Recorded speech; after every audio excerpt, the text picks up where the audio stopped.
Oh, ring-a-ding-ding. Hello, everybody. My name is the Actor Amnesia, and today I'm with... What's up, guys? Infernepe here.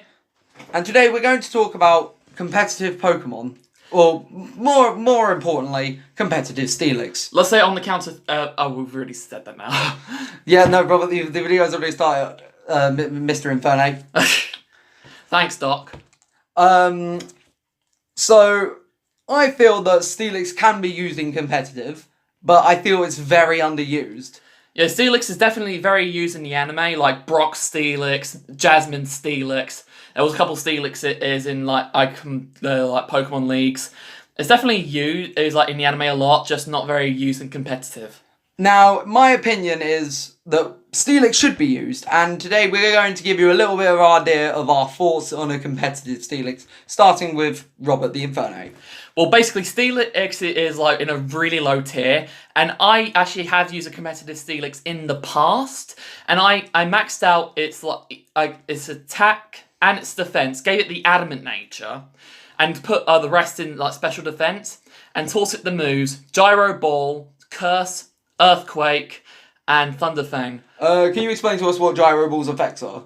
Gyro Ball's effects is basically like it does more damage the slower the Pokemon is, and since Steelix is like slower than pretty much any other Pokemon there is, it's really effective. Right, thank you very much. And my idea for this is to have Rest to heal up its HP, to have, I think it was Iron Head, to have Crunch, I feel, and to have Sleep Talk, and then to put all its stuff in defense, special defense, and speed. Now, speed is just to outspeed a couple of Pokemon, like, say, Among Us or something like that, because it does speed tie with a lot of Pokemon. But since it's a Steelix, it can't really go toe-to-toe with speed with pretty much anything. I know, but that's what I'm saying. It does speed tie with quite a few Pokemon, but, like, if you're fighting an Among Us, then you need it. I mean, Among Us is actually quite commonly used, I've seen. Yeah, but you can't really use any of those moves on an Among Us since it's a grass and poison type. And any attacks that you mention will just do neutral damage. True that. So abilities, I'm going to hand it over to Robert the Inferno now to talk about Steelix's abilities. Like, Steelix has the abilities Sturdy, Rockhead, and Sheer Force in hidden ability. I feel it doesn't really matter what ability you give it, because I would give it the Mega Stone, and it will just be OP as hell. Okay, my opinion, I would give it Sheer Force, just because if there's another Pokemon on your team that you need to Mega Evolve instead of Steelix, you've still got backup there. Like, that's what I feel anyway. That's just how I would see Steelix being used, using Sheer Force to double. Can you explain what Sheer Force's ability is? Because I have no idea. Well, I think I have an idea. Correct me if I'm wrong, Robert the Inferno. Alright, Sheer Force is an ability that doubles the opponent, basically doubles the attack power of the move, which has a secondary effect. Say, like, for Alligator has the ability Sheer Force, and it uses like Waterfall or Ice Fang or something like that.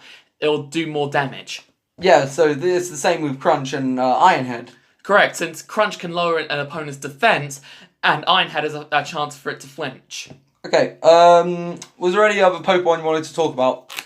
Well, basically Infernape.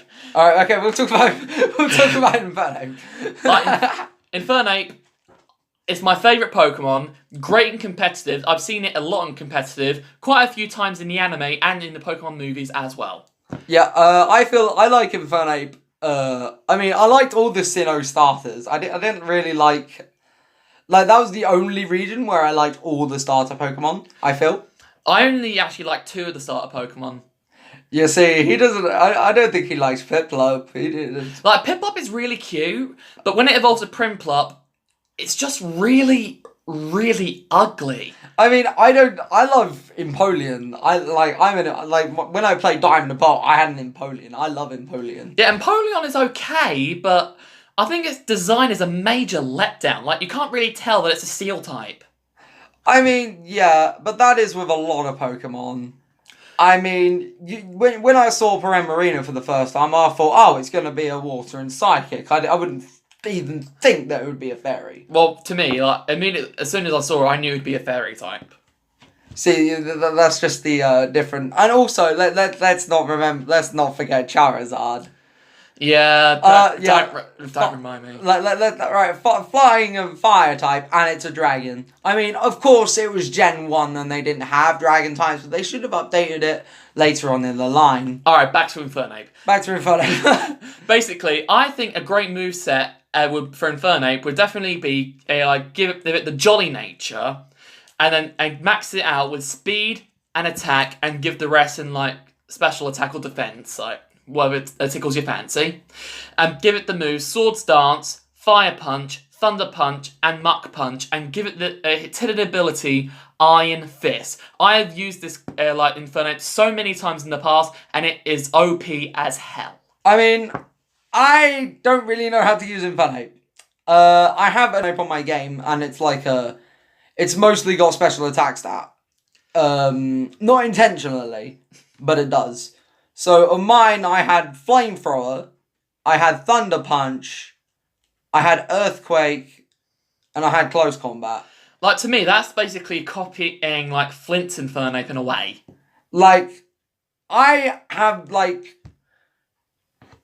just thought that moveset would appeal to me. I didn't know, I haven't, like, studied the Pokemon anime top to bottom. Like, I'm not that rememberable where it comes to movesets. From the anime. Like with me, I know a lot more about competitive battling, like, since I've watched it, like, so many years now, and I've made my own competitive Pokemon for so many years. You see, I played Pokemon for years, but as you know, I am more of a Dragon Ball Z fan now. I'm more of I like Pokemon still, but I like different anime now. And I'm still holding a grudge that you put in number 2. Well, as I said, if we were talking about something that went up to the Sinnoh League, I would have said, yeah, put it in the top 10, but otherwise, no. Right, and I believe that's all we have time for. Thanks so much for having me. And thank you for coming. And we'll see you in the next video. Bye. Bye-bye.